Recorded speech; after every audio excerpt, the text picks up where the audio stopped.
क्या मेरा वॉइस आप लोगों तक क्लियर आ रहा है? यस और नो क्विक रिप्लाई देंगे। एक्चुअली आप मैसेज टाइप करेंगे एंड इसमें मुझे बताएंगे कि क्या आपको मेरा वॉइस क्लियर आ रहा है या नहीं, जल्दी से।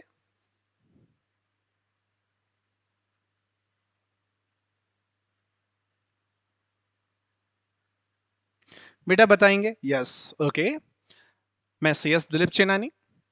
तो आज आपका सीएमए फाउंडेशन के अंदर फर्स्ट डे है, राइट?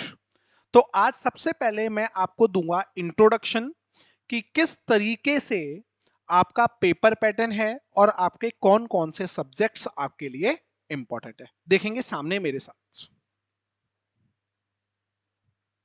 हम लोग बात कर रहे हैं किसकी? सीएमए फाउंडेशन की। सीएमए फाउंडेशन के अंदर सबसे पहले मैं आपको बता दूं आपका पेपर पैटर्न क्या है।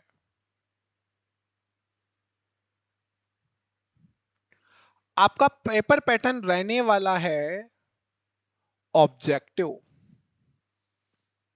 आपके टोटल नंबर ऑफ पेपर्स हैं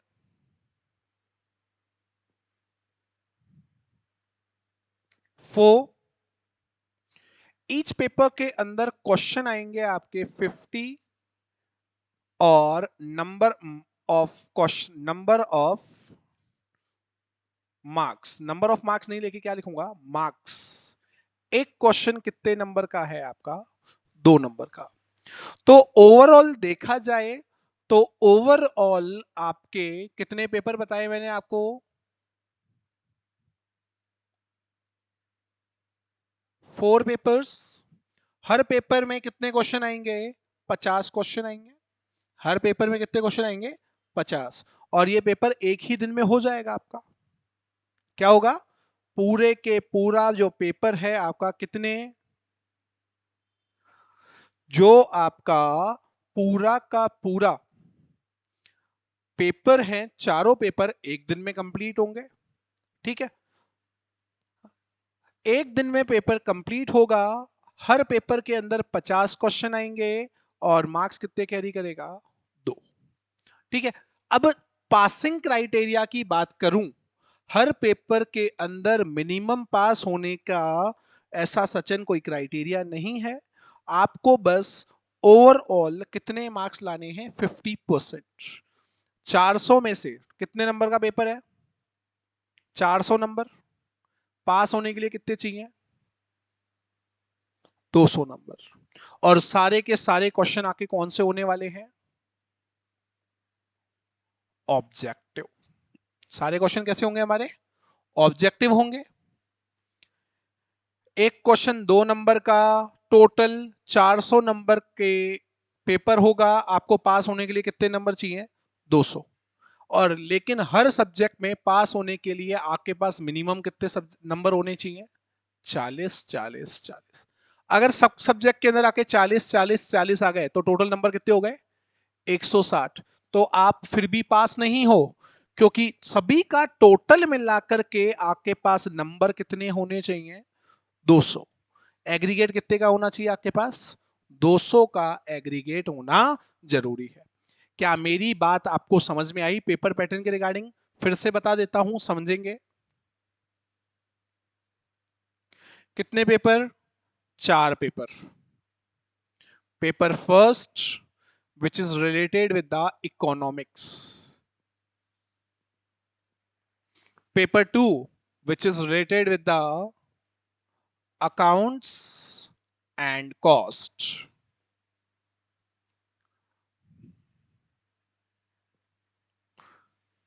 Paper number 3 which is related with the law and ethics.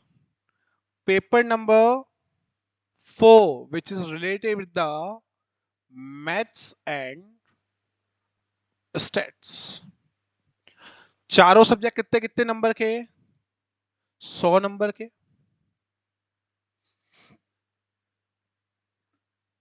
Accounts जो है, अकाउंट्स 80 मार्क्स की है और कॉस्टिंग कितने मार्क्स की है? 20 नंबर की। लॉ आपकी है 70 नंबर की, इथिक्स है आपकी 30 नंबर की, मैथ्स है आपकी 40 नंबर की, स्टैट्स है आपकी 60 नंबर की। क्लियर? यहां पे इकोनॉमिक्स एंड मैनेजमेंट दो सब्जेक्ट हैं, 50 की इकोनॉमिक्स, 50 का मैनेजमेंट। ये हैं आपके सारे के सारे सब्जेक्ट्स। अब हर पेपर में नंबर ऑफ क्वेश्चंस कितने आएंगे? 50। मार्क ईच क्वेश्चन कितने का होगा? 2 का।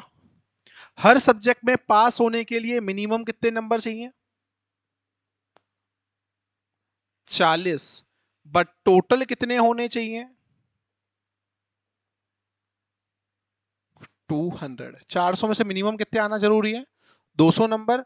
अगर आपने 40-40 नंबर स्क्वायर कर लिए, स्कोर कर लिए, तो भी आप पास नहीं होंगे, क्योंकि आपका ओवरऑल टोटल कितने नंबर होने चाहिए? 200 का टोटल होना चाहिए। अब आप बताएंगे, क्या मैंने जो आपको अभी एग्जाम पैटर्न के रिगार्डिंग बात बताई समझ में आई? और एक चीज और, जो आपका एग्जाम होगा वो होम बेस्ड होगा, आपको अपने घर पे बैठ करके एग्जाम देना है। क्लियर? हाँ या ना? ऑनलाइन स्टूडेंट्स जल्दी से रिप्लाई करेंगे एंड ऑफलाइन स्टूडेंट्स, क्या आपको ये चीज क्लियर है? यस और नो, क्विक रिप्लाई देंगे।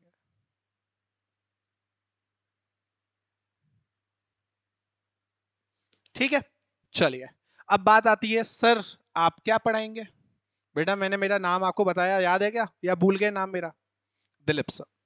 अब बात करें, मैं आपको क्या पढ़ाने वाला हूं? मैं आपको पढ़ाने वाला हूं, कौन सा सब्जेक्ट पढ़ना चाहोगे मुझसे? बताओगे?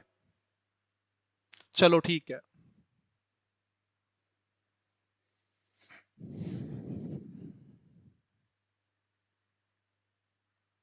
मैं आप लोगों को पढ़ाऊंगा अकाउंट्स एंड कॉस्टिंग।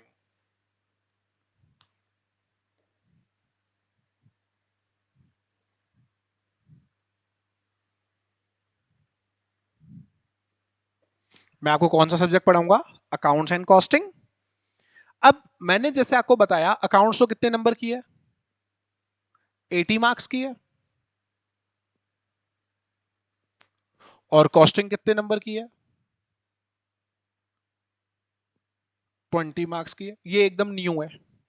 पहले मैं बात करता हूं अकाउंट्स के सिलेबस की। अकाउंट्स के सिलेबस को 3 कैटेगरी में बांटा गया है: अकाउंटिंग बेसिक्स, स्पेशल ट्रांजैक्शन,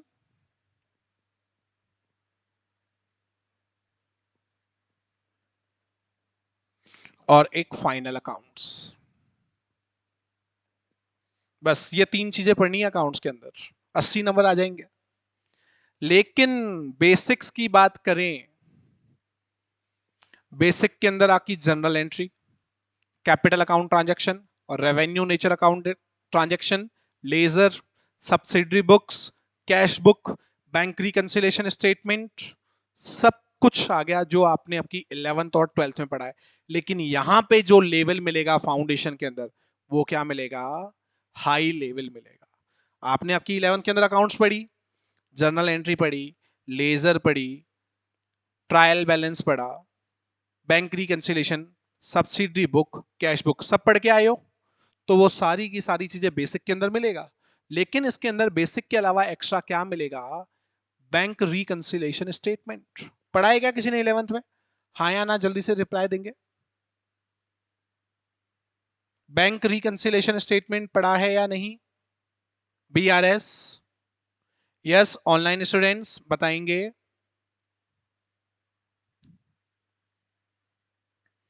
बेटा बताएंगे, बीआरएस पढ़ा है आप लोगों ने 11th में या नहीं? Type your message and tell me. And एक है डेप्रिसिएशन, ये तो पढ़ा है। एक और चैप्टर है रेक्टिफिकेशन ऑफ एरर।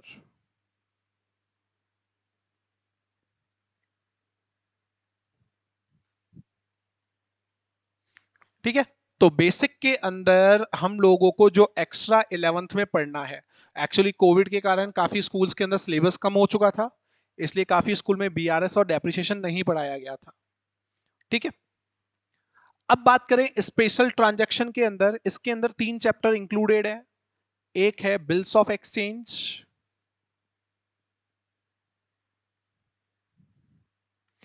एक है कंसाइनमेंट और एक है जॉइंट वेंचर।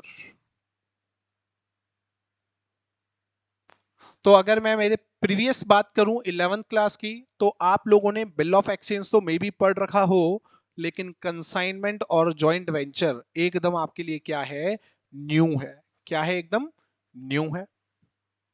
फाइनल अकाउंट्स याद आ रहा है कुछ 11th का? Trading and P and L account बनाया था, देन बैलेंस शीट बनाई थी। तो जब 11th के अंदर हमने फाइनल अकाउंट्स जो पढ़े थे, वो तो थे सोल प्रोप्राइटरशिप के। किसके थे?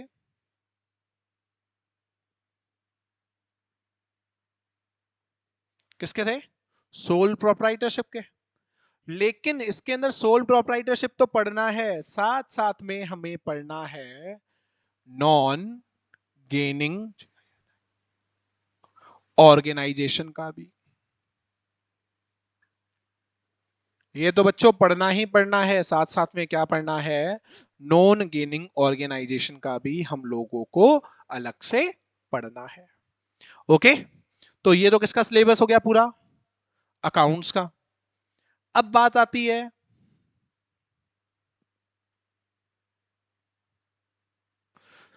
ये तो 80 नंबर का, जो 20 नंबर का दूसरा पार्ट है वो कौन सा पार्ट है,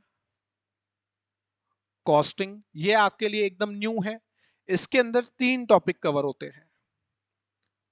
व्हाट इज कॉस्ट,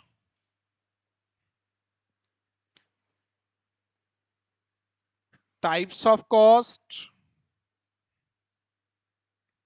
और एक मोस्ट इंपॉर्टेंट कंसेप्ट है कॉस्ट शीट। इन तीनों टॉपिक को जब आप लोग पढ़ते हैं तो आप लोगों को कितने नंबर मिलेंगे, 20 मार्क्स। सीधे के सीधे कितने मार्क्स मिलेंगे, 20 मार्क्स। और इन तीनों अकाउंट्स को पढ़ने से कितने नंबर मिलेंगे, 80 मार्क्स। एक बार नोट करेंगे पहले पूरा सिलेबस कंटेंट, फिर बात करेंगे हम लोग आगे। जल्दी से नोट कर लीजिए अपनी कॉपीज के अंदर कि आपके सिलेबस के अंदर क्या क्या है, जल्दी से।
हाँ जी बच्चों, आपको सिलेबस के रिगार्डिंग कोई क्वेश्चन करना है, यस और नो, मुझे जल्दी से बताएंगे। यस ऑनलाइन स्टूडेंट्स, चलिए बेटा स्टार्ट करते हैं हम लोग हमारे टॉपिक वाइज। जैसा कि मैंने आपको बताया कि हमारा जो सिलेबस है कुछ 11th का है, कुछ पार्ट ऐसा मत समझिएगा इजी है। अकाउंट्स यहाँ पे आके क्या हो जाती है, टफ हो जाती है। जैसे जैसे हमारा लेवल बढ़ता हुआ जाता है ना, वैसे वैसे अकाउंटिंग भी क्या होती जाती है, आगे बढ़ती हुई चली जाती है, तो उसका सिलेबस कंटेंट भी हाई होता हुआ चला जाता है। तो हम लोग बच्चों जो टॉपिक स्टार्ट कर रहे हैं आज, हम लोग स्टार्ट करेंगे कंसाइनमेंट से।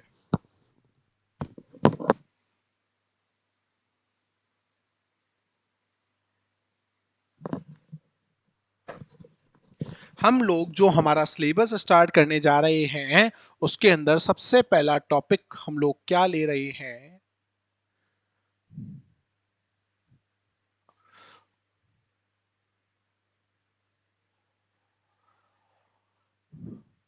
कंसाइनमेंट। तो सारे बच्चों के माइंड में पहले एक ही क्वेश्चन आएगा, सर ये कंसाइनमेंट होता क्या है? इसके बारे में पढ़ें उससे पहले मैं आपको कुछ चीजें क्लियर करता हूं कि आखिर कंसाइनमेंट क्या होता है, समझिएगा। देखो, मैं अकेला पर्सन अपना प्रोडक्ट मार्केट में सेल करना चाहता हूं। कितने देश, कितने स्टेट के अंदर सेल करूंगा? एक, दो, तीन, चार? इससे ज्यादा क्या मैं सेल कर पाऊंगा? अकेला पर्सन क्या अपना बिजनेस बहुत जगह पे एक साथ कर सकता है, हाँ या ना? लिमिटेड रीच होती है। अब मुझे मेरा बिजनेस एक्सपेंड करना है, तो बिजनेस को एक्सपेंड करने के लिए मुझे क्या करना पड़ेगा? हो सकता है मैं पार्टनरशिप में काम कर लूं। पढ़ा है ना, सिंगल पर्सन काम करता है तो सोल प्रोप्राइटरशिप। अब अगर मैं मेरा बिजनेस और ज्यादा आगे एक्सटेंड करना चाहता हूं, तो मुझे अगर मेरा बिजनेस एक्सटेंड करना है तो हो सकता है मैं पार्टनरशिप ओपन करूं। अब पार्टनरशिप के कुछ फायदे हैं और कुछ नुकसान है। नुकसान क्या है? दो लोग या दो से ज्यादा लोग मिलकर के कोई भी काम करते हैं, टू और more than two persons are doing any type of business, then it is regarded as partnership. 12th class में पढ़ा, सभी ने पढ़ा है, हाँ या ना? बेटा रिप्लाई देते रहो, रिप्लाई देते रहोगे तो अच्छे से समझ में आएगा। क्या बोल रहा हूं मैं? मैंने आपको बोला जब दो या दो से ज्यादा, टू और more than two persons combinely doing business, then it is regarded as partnership. तो भाई पार्टनरशिप जो होती है उसके कुछ पॉजिटिव है और कुछ नेगेटिव है। अब दो से ज्यादा लोग मिलकर के काम करेंगे तो फ्यूचर में लड़ाई होने की संभावना है। लड़ाई हो गई तो बिजनेस खत्म हो जाएगा, डिसोल्यूशन ऑफ पार्टनरशिप फॉर्म हो जाएगा। ठीक। अब क्या करें? कंपनी बना लेते हैं। अब कंपनी दो तरीके की होती है ना, पब्लिक कंपनी और प्राइवेट कंपनी। कंपनी बनानी है तो उसके लिए मुझे क्या देनी पड़ेगी? रजिस्ट्रेशन करवाना पड़ेगा। तो उसकी कॉस्ट क्या होती है? हाई होती है। अब क्या करूं? पार्टनरशिप में प्रॉब्लम है, कंपनी के अंदर भी प्रॉब्लम है, अकेला काम कर रहा हूं तो और प्रॉब्लम है। अब क्या करूं? मेरे को तो मेरी सेल्स को क्या करना है? इंक्रीज करना है। करना है ना? कैसे कर सकते हो इंक्रीज? बताओ, खुद सोचो। आपको अपना प्रोडक्ट राजस्थान के अंदर आप हो, अब मेरे को मुंबई में प्रोडक्ट को सेल करना है, कैसे करूंगा? यहां बैठा था, मैंने फोन किया। हाँ भाई, मेरा एक ब्रदर मुंबई रहता है, मैंने उसको फोन किया, भाई एक काम कर, मैं तेरे को गुड्स भिजवा रहा हूं, तू इसको मार्केट में सेल कर देना। बोला ठीक है, कर दूंगा। तो वो अब मुझसे कुछ पैसे चार्ज करेगा, हाँ या ना? करेगा ना? पहले तो ये बताओ, पार्टनरशिप में काम करूंगा तो लड़ाई हो सकती है? हो सकती है ना? मैंने बोला पार्टनरशिप में काम नहीं करूंगा, तू तो मेरा मटेरियल बिकवा दे, जितना मटेरियल बिकवाएगा उतना ही तेरे को मैं क्या दे दूंगा? कमीशन दे दूंगा। क्या दे दूंगा? कमीशन दे दूंगा। तो बताओ, पार्टनरशिप से अच्छा ऑप्शन है, हाँ या ना? पार्टनरशिप के अंदर तो लड़ाई होगी, कंपनी के अंदर पैसे ज्यादा लगेंगे। अब बताओ, अगर मैं मेरे ब्रदर को या बाहर के किसी पर्सन को बुलाऊं, बोले काम कर, मैं बैठा हूं राजस्थान में, तू बैठा है मुंबई में, तू मेरा प्रोडक्ट सेल कर देना। तू जितना सेल करेगा उतना ही तेरे को मैं क्या दूंगा? कमीशन दूंगा। तो क्या काम ये मैं दिल्ली में, मुंबई में ही करूंगा? दिल्ली में नहीं कर सकता ये काम? मैंने कुछ एजेंट्स को अपॉइंट किया, ब्रोकर होते हैं ना, ब्रोकर्स को बुलाया। मैंने कहा एक काम करो, मटेरियल मैं तुम्हें भिजवा रहा हूं, तुम मटेरियल बेचो और मुझसे क्या चार्ज कर लेना? कमीशन। मेरा क्या फायदा कि हर स्टेट के अंदर मटेरियल मेरा क्या हो रहा है? सेल हो रहा है। तो मेरी सेल क्या हो रही है? इंक्रीज हो रही है। मेरी सेल क्या हो रही है? इंक्रीज।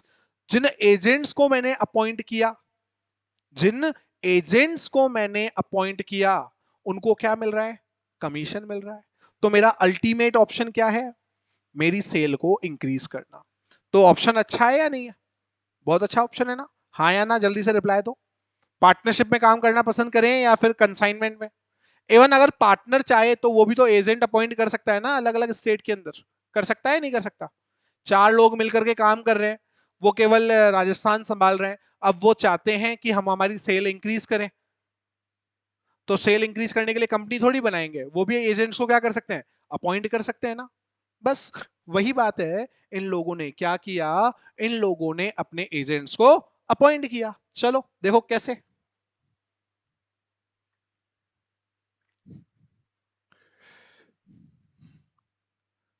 हर्ष कहां का है? दिल्ली का नहीं, राजस्थान का। राजस्थान के अंदर ये टोटल कितनी क्वांटिटी सेल करता था? 20,000 केजी। अब इसके पास ऑप्शन आए कि तू दिल्ली में भी सेल कर ले, तू मुंबई में भी सेल कर ले, और तू पंजाब में भी सेल कर ले। अब क्या हर्ष दिल्ली में सेल कर ले अलग से 10,000, मुंबई में सेल कर ले 20,000, और पंजाब में सेल कर ले 8,000? इसने बोला मेरी कैपेसिटी तो है इतना गुड्स प्रोड्यूस करने की, 20,000 यहां पे भी बेच सकता हूं, 10 यहां पे, 20 यहां पे, 8 यहां पे सेल कर सकता हूं, लेकिन सेल करने कौन जाएगा? तो इसका सॉल्यूशन निकालने के लिए जो हमारे हर्ष बाबू थे ना, हर्ष बाबू राजस्थान से जो थे, इन्होंने 3 लोगों को अपॉइंट किया। कितने लोगों को अपॉइंट किया? 3 लोगों को अपॉइंट किया। दिल्ली के लिए अलग को अपॉइंट किया, मुंबई के लिए अलग पर्सन को अपॉइंट किया, और पंजाब के लिए अलग पर्सन को अपॉइंट किया। दिल्ली के लिए अपॉइंट कर दिया पिंकी को, मुंबई के लिए अपॉइंट कर दिया चिंकी को, और टीनू को अपॉइंट कर दिया किसके लिए? पंजाब का। ठीक है। इनको बोला तुम मेरा प्रोडक्ट मार्केट में क्या कर देना, सेल कर देना। मैं तुम्हें हर प्रोडक्ट के ऊपर 15 रुपए की क्या दे दूंगा, कमीशन दे दूंगा। अब इधर हर्ष को क्या फायदा हुआ और इन तीनों को क्या फायदा हुआ? पहले बात करते हैं हर्ष की। हर्ष को इससे क्या बेनिफिट हुआ? हर्ष की राजस्थान में पहले केवल कितनी सेल हो रही थी? 20,000 केजी। लेकिन जैसे ही इसने पिंकी, चिंकी और टीनू को अपॉइंट किया, इसकी और सेल कितने की हो गई? 10,000, 20,000 और 8,000। तो इसकी टोटल सेल अब कितनी हो गई? 58,000 हो गई क्या टोटल सेल्स? तो हर्ष को क्या फायदा हुआ? इसकी सेल्स के अंदर क्या हो गया? इंक्रीमेंट हो गया। हो गया ना। अगर ये केवल राजस्थान तक बैठा रहता, इनको अपॉइंट नहीं करता, तो क्या इसकी सेल इंक्रीज होती? होती या नहीं होती? नहीं होती। इन तीनों को अपॉइंट किया तो इसकी सेल क्या हो गई? इंक्रीज हो गई। लेकिन इन तीनों को क्या फायदा हुआ? इनको हर केजी के ऊपर कितने रुपए का कमीशन मिला? 15 रुपए का। तो पिंकी को कितने का फायदा हो जाएगा? 1,50,000 रुपए का। इसको कितने का प्रॉफिट होगा? 3 लाख रुपए का। और इसको 1,20,000 रुपए का प्रॉफिट हो गया। ठीक है। अल्टीमेट क्या हुआ? अल्टीमेट ये हुआ कि हर्ष ने जब इन तीनों को अपॉइंट किया तो उसकी सेल क्या हो गई? इंक्रीज हो गई। तो ऐसा बिजनेस जो कि सेल को इंक्रीज करने का काम करे, या मेरा ऑब्जेक्टिव क्या है, सेल को इंक्रीज करना, तो सेल को इंक्रीज करने के लिए मैंने कितने लोगों को अपॉइंट कर लिया? 3 लोगों को अपॉइंट कर लिया। ये मेरे क्या कहलाएंगे? क्या कहलाएंगे? एजेंट। समझ में आता ना एजेंट का मतलब क्या होता है? तो ऐसा बिजनेस जहां पे अपनी सेल को इंक्रीज करने के लिए हम लोग किसको अपॉइंट करते हैं? एजेंट को अपॉइंट करते हैं। और रिटर्न के अंदर एजेंट को क्या दिया जाता है? कमीशन, उस तरीके के बिजनेस को क्या बोलते हैं? कंसाइनमेंट। आया समझ में कंसाइनमेंट का मतलब क्या होता है? हाँ या ना में जल्दी से रिप्लाई देंगे, फिर हम लोग चलेंगे आगे। जल्दी से सारे बच्चे रिप्लाई दोगे और बताओगे कंसाइनमेंट का मतलब क्लियर है क्या? जब एक बार फिर से रिपीट कर रहा हूं, अपनी सेल को इंक्रीज करने के लिए जब भी कोई पर्सन एजेंट को अपॉइंट करता है और रिटर्न में उन्हें क्या प्रोवाइड करवाता है? कमीशन प्रोवाइड करवाता है, तो उसे हम लोग क्या बोलते हैं? कंसाइनमेंट। क्या बोलते हैं? कंसाइनमेंट। मैं सब लिखवा दूंगा, पहले बस आपको समझना है और कुछ नहीं करना।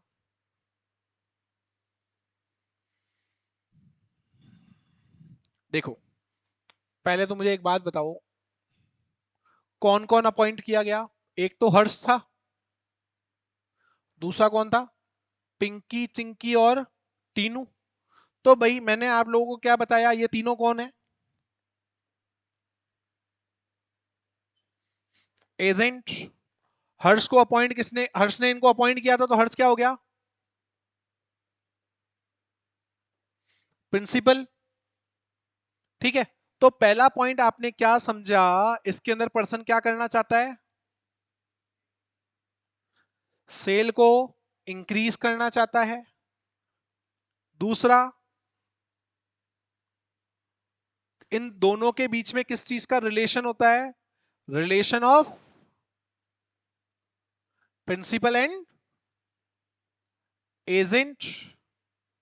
तीसरा,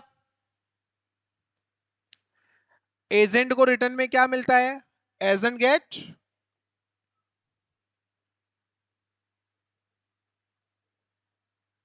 कमीशन। अब मुझे बताओ, जितना भी प्रॉफिट एक्स्ट्रा होगा वो किसको मिलेगा? एजेंट को मिलेगा या प्रिंसिपल को मिलेगा?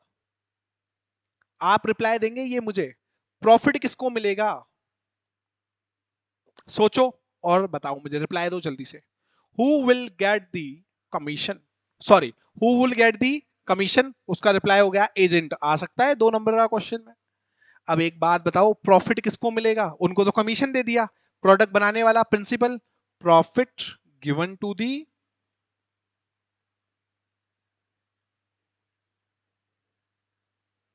अच्छा एक बात बताओ, जिसको प्रॉफिट मिलता है रिस्क उसकी होती है या जिसको कमीशन मिलता है रिस्क उसकी होती है? जिसको प्रॉफिट मिलता है रिस्क किसकी होती है? उसकी होती है। तो होल रिस्क ऑफ,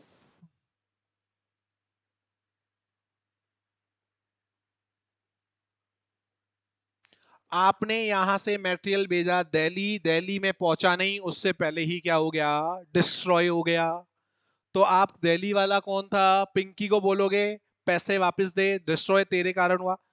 लेकिन हमें पता है ना कि पूरी की पूरी रिस्क किसकी है? प्रिंसिपल की है।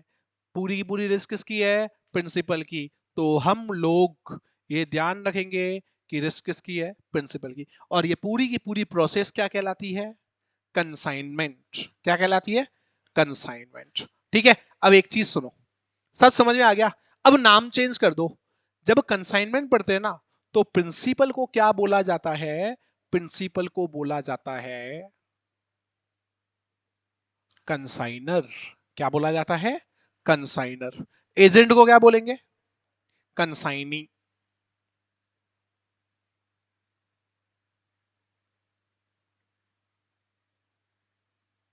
नोट कर लो अब इसको जल्दी से। प्रिंसिपल को क्या बोलते हैं? कंसाइनर। एजेंट को क्या बोलते हैं? कंसाइनी। जल्दी से नोट करेंगे एंड बताएंगे। आपको कोई डाउट हो तो पहले नोट कर लीजिए।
बेटा जैसा कि आप लोग जानते हैं कि आपका पूरा का पूरा पैटर्न क्या रहने वाला है, ऑब्जेक्टिव। तो थ्योरेटिकल क्वेश्चन भी आपके बहुत सारे आते हैं, प्रैक्टिकल तो आते ही आते हैं, थ्योरेटिकल भी आते हैं। यहां से क्वेश्चन कौन कौन से बन सकते हैं, मैं तो केवल उनके बारे में बात करता हूं। What is the main objective of consignment? Sale को इंक्रीज करना। Which type of relation between the consignor and the consignee? कौन सा रिलेशन होता है? Principal and agent. एजेंट को जो कंसाइनी होता है उसको रिटर्न में क्या मिलता है? कमीशन। प्रॉफिट। प्रिंसिपल को रिटर्न के अंदर क्या मिलता है? प्रॉफिट। और सारी की सारी रिस्क किसकी होती है? प्रिंसिपल की। 5 ऑब्जेक्टिव से कितने क्वेश्चन बन गए? 5 क्वेश्चन बन गए। ये इसके ऑब्जेक्टिव है। अब मेरे साथ सबसे पहले जब कंसाइनमेंट टॉपिक लिखा है ना, उसके आगे लिखेंगे a business which is done, लिखेंगे a business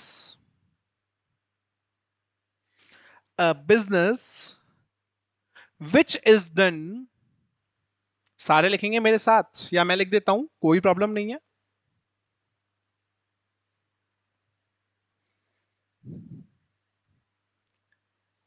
A business which is done by point of view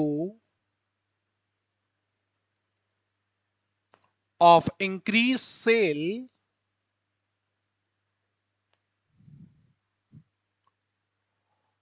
by appointing agents, and in return agents get commission. This type of business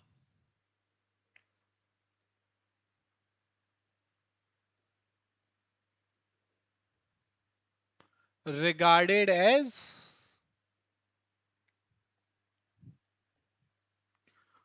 consignment.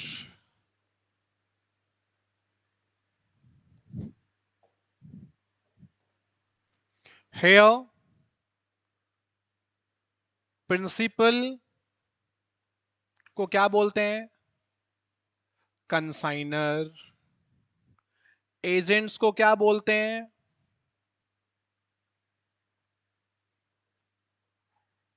Consignee. Agent को return में क्या मिलता है? Agent get commission. Principal को return में क्या मिलता है? Profit. So he is liable for all risk. ये वाला क्वेश्चन बहुत इंपॉर्टेंट है आपके लिए। कौन सा वाला?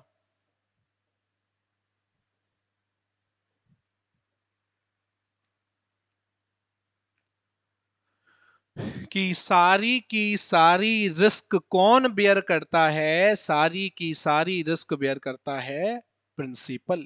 कौन बेयर करता है? प्रिंसिपल। ओके। अब मुझे बताएंगे, यहां तक किसी को कोई डाउट, कोई शंका, कोई आशंका? यस और नो क्विकली रिप्लाई देंगे।